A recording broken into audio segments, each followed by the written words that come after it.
Belum juga iPhone 16 resmi masuk Indonesia. Sudah muncul rumor kehadiran iPhone SE 4 yang katanya Apple bakal bikin iPhone SE 4 lebih keren banget. Desainnya bakal mirip iPhone 14, lengkap sama layar OLED 6,1 inci dan Face ID. Ini jauh lebih modern dari model sebelumnya yang masih pakai Touch ID dan layar jadul. Port USB-C juga bakal jadi standar, jadi nggak perlu ribet cari kabel khusus lagi. Kameranya di-upgrade, katanya bisa sampai 48 megapiksel. Jadi hasil foto makin cakep. Buat performa, bakal pakai chip A18 yang super cepat dan hemat baterai.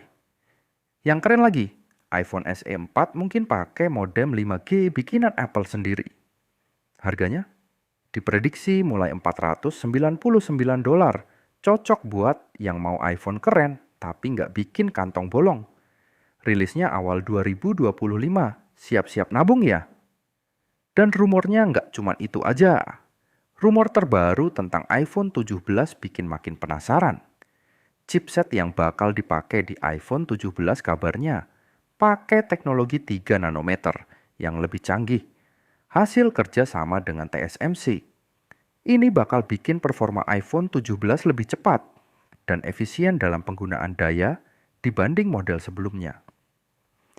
Chipset A19 ini juga diklaim akan bawa peningkatan di sisi kepadatan transistor, yang artinya meskipun nggak ada lonjakan besar dalam performa, efisiensinya bakal lebih top. Selain itu, iPhone 17 bakal hadir dengan desain lebih ramping. Bahkan disebut-sebut bisa jadi yang paling tipis sepanjang sejarah iPhone, sekitar 6 mm. Materialnya pun dikabarkan pakai titanium dan aluminium yang lebih ringan, bikin tampilannya makin cakep. Ponsel ini juga bakal punya fitur-fitur keren kayak ProMotion 120 Hz dan Always On Display, yang sebelumnya cuma ada di varian Pro.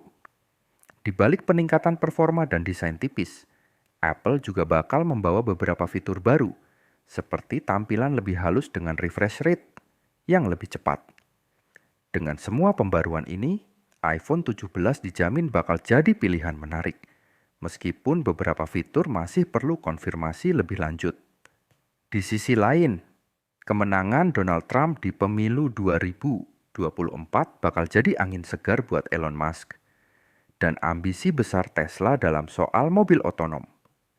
Dengan kebijakan deregulasi yang lebih longgar, Musk punya peluang besar buat ngelarin proyek robot taksinya lebih cepat. Selama ini, Trump emang dikenal sering mendorong inovasi lewat pengurangan regulasi. Jadi kalau kebijakan ini diterapkan, Tesla bisa bebas uji coba mobil otonom di jalan tanpa banyak aturan ribet. Musk yang udah lama ngejar impian buat bikin robot taksi jadi kenyataan. Sekarang bakal lebih punya kekuatan buat ngelarin visinya. Walaupun begitu, tantangan tetap ada. Terutama soal tanggung jawab hukum kalau terjadi kecelakaan yang melibatkan mobil tanpa pengemudi. Tapi dengan regulasi yang lebih longgar di bawah Trump, Tesla bisa lebih leluasa buat ngetes dan jual mobil otonom mereka. Yang jelas, dunia transportasi bakal berubah drastis. Kalau mobil otonom makin banyak di jalan, siap-siap aja banyak sopir yang bakal kehilangan pekerjaan mereka. Di sisi lain, teknologi ini bisa bikin transportasi jadi lebih efisien dan futuristik. Jadi, meskipun bakal ada dampak, mobil otonom ini mungkin bakal jadi hal biasa di masa depan.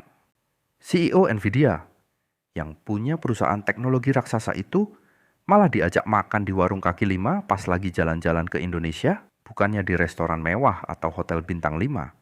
Dia malah makan di tempat sederhana yang jadi favorit banyak orang. Saat lagi di Jakarta, Huang diajak Nvidia makan di warung CEO kaki lima Jensen yang Huang terkenal dengan made nasi waves by goreng, making a visit to sate, atau Indonesia ayam to bakar yang headline an rasanya artificial benar-benar nendang. intelligence event in Yang South bikin Jakarta. kejutan, Huang nggak canggung sama sekali, The visit comes malah as kelihatan Indonesia enjoy and dan ngobrol Nvidia sama are working to orang-orang develop sekitar. an industry Kesan pertaining to pertama yang artificial muncul adalah, intelligence in the country. meskipun dia CEO Huang dari explained perusahaan the many sebesar Nvidia, opportunities Indonesia dia has tetap down to should it earth harvest dan its gak malu so-called buat natural menikmati intelligence hidangan in a khas way no other Indonesia di computing tempat yang innovation biasa has aja. done before. Bahkan, One of the things that's Wang really sempat important to ngomong kalau realize dia suka banget is that dengan masakan AI is Indonesia, the best apalagi chance yang pedes-pedes. in the history Makanya of dia nggak ragu buat computing cobain makanan kaki to lima yang close terkenal the enak dan technology murah itu. divide. And let me prove it to Dijamin, you. ini jadi The cerita vast yang majority bikin of the banyak orang audience kagum. today Karena don't dia know bisa tetap humble meskipun punya jabatan yang tinggi di perusahaan sebesar Nvidia. Dari sini kita bisa belajar banyak, ya.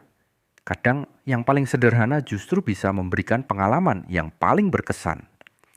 Jadi, next time kalau kalian ke warung kaki lima, jangan anggap remeh tempat-tempat itu. Siapa tahu CEO perusahaan gede pun juga suka makan di situ.